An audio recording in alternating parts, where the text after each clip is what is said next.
All right, my friends, hello. So I want to start off with a few questions. And I know a lot of other presenters have already asked you questions. And they've been kind of hard questions. But the questions I'm going to ask you are very, very simple. And I promise you'll be able to answer these. All right, are you ready for your first one? Okay. Your first question is, you don't have to answer out loud. Are you having a good day? Okay, you got your answer? All right. My second question for you is, why? If you're having a good day, why are you having a good day? Or if you're having a bad day, why are you having a bad day?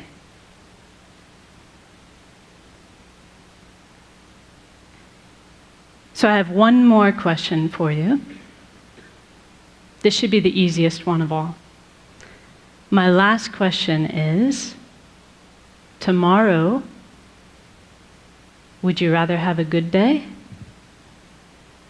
Or would you rather have a bad day?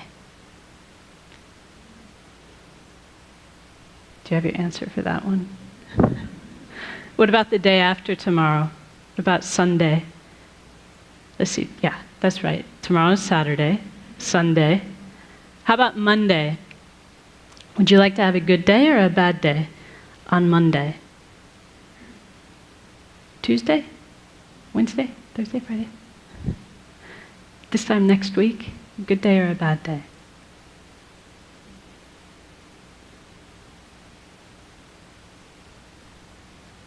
So that last question, like I said, is probably the easiest one for us to answer. Because we know the answer to that, don't we? We want to have a good day, every day. Did anyone in the room answer, yes, I want to have a bad day on Monday? Of course not. We all want to have a good day, every day.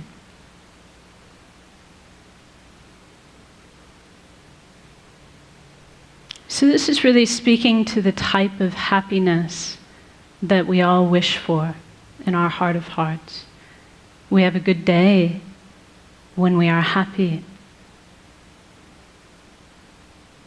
And we want to be happy every day. There's never a day when we don't want to be happy. But whether or not we have good days or bad days really depends upon how we answered the second question. Do you remember the second question? What was the second question? Why? Why am I having a good day? Why am I having a bad day? So one thing that my teacher says, his name is Geshe Kelsang Gyatso, and he says that much of the time our mind is like a balloon in the wind, blown here and there by external circumstances. Do you know that feeling? He says when things are going well, when they're going our way, we feel happy. But then if something goes wrong, for example, he says if we're forced to work with a colleague that we dislike, but I'm sure none of you have colleagues you dislike, right?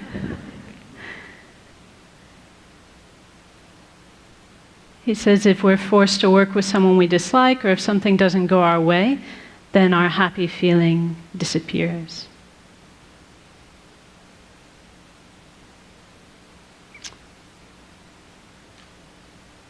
So as long as our answer to the question, why am I having a good day, or why am I having a bad day? Because, this is a question people ask us, like maybe when you get home today, someone will go, well, so how was that TED thing? Did you have a good day? And we'll say, yeah, I did. There was this lady, and she talked to us about how we need to be about compassionate towards former inmates, and there was this performer who did this awesome beatboxing thing with his mouth, and this person and that person. As long as our reasons for why we had a good day are a list of external conditions, then we're not going to have the stable happiness that we all want. Does that make sense to you? Because if that's what our happiness depends upon, because we cannot control people and circumstances every single day, then our happiness will be in the hands of others, won't it? It'll be at the whim of our circumstances. So if you really wish to have a good day every day, we've got 2 things we need to do. So the first thing that we need to do is we need to stop outsourcing our happiness and outsourcing our unhappiness onto people and circumstances. In other words, we need to stop attributing our happiness to what's going on externally.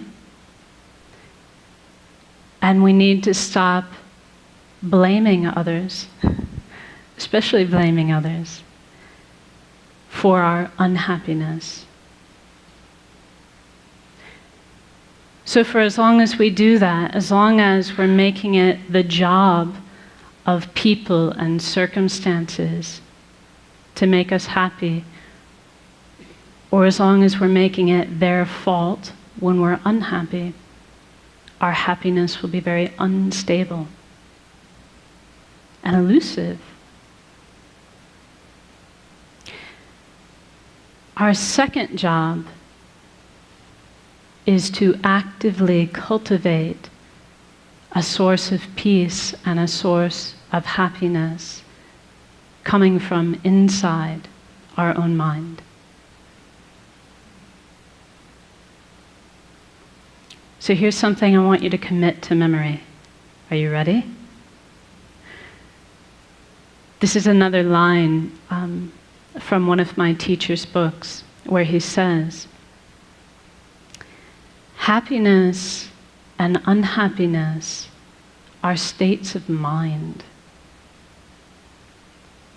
and therefore their real causes cannot be found outside the mind. So if we have a peaceful state of mind, we will be happy regardless of people and circumstances. If our mind is unpeaceful or agitated, then even if we have very good circumstances, we'll find it impossible to be happy.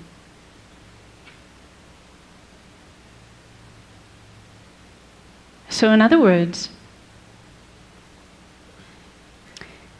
it's not what is happening that is making us happy or unhappy.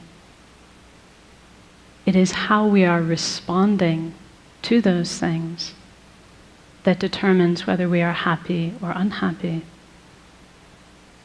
It is what our state of mind is like that determines our happiness or our unhappiness. So how are we going to do this? So we can all understand this. Like intellectually, it's not rocket science, is it?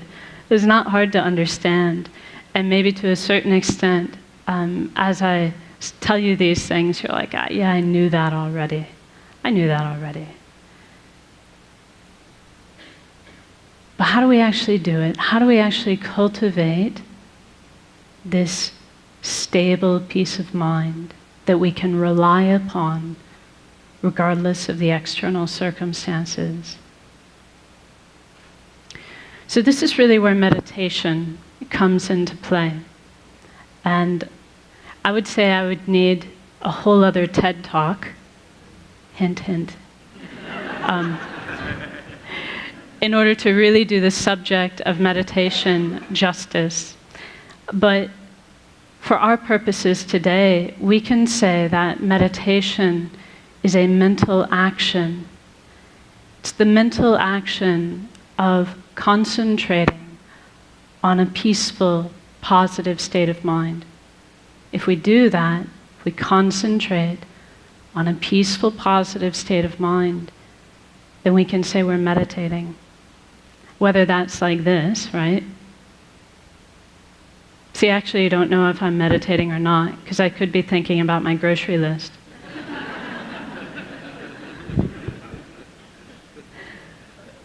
It's only meditation if I'm actually focusing on a positive, peaceful state of mind.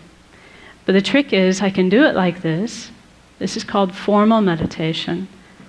But we can also learn to do this all the time in our daily life.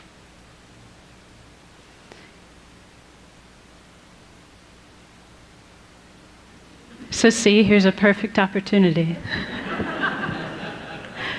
We concentrate on a mind of patience. We're not disturbed, not unhappy. So why don't we try it now? Are you up for it? Just a short meditation. According to the clock, I've got 3 minutes left. This is going to be a very brief one. But let's actually try it. Let's try to tap into our own potential for a peaceful, positive state of mind. So now I'll ask you just to sit comfortably and place your feet flat on the floor and your hands within your lap. And then you can lightly close your eyes and become aware of the sensation of your breath at the tip of your nose.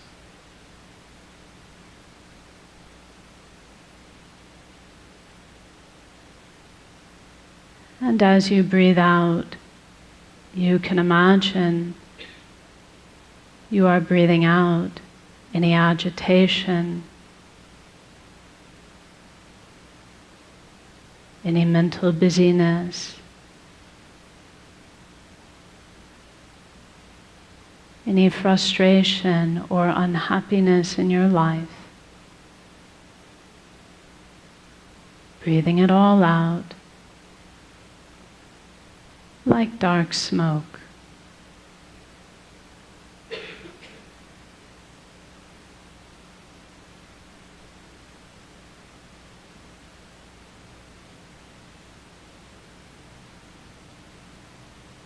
And as you breathe in, you can imagine and believe that you are breathing in a clear, bright light,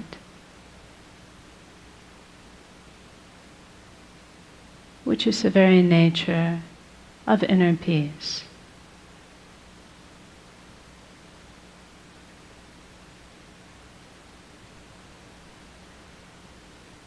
And you can imagine that this clear, bright light fills your entire body and mind.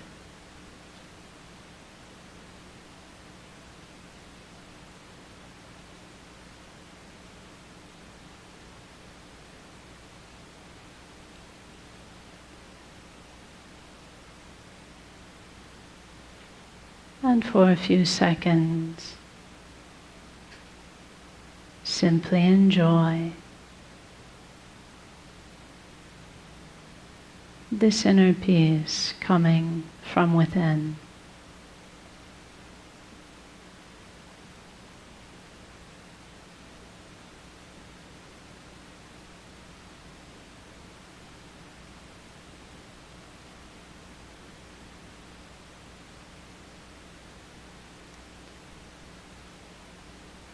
And now as we finish, just be determined to bring this inner peace with you into the rest of your day to benefit yourself and others. So now we rise from meditation. Thank you very much.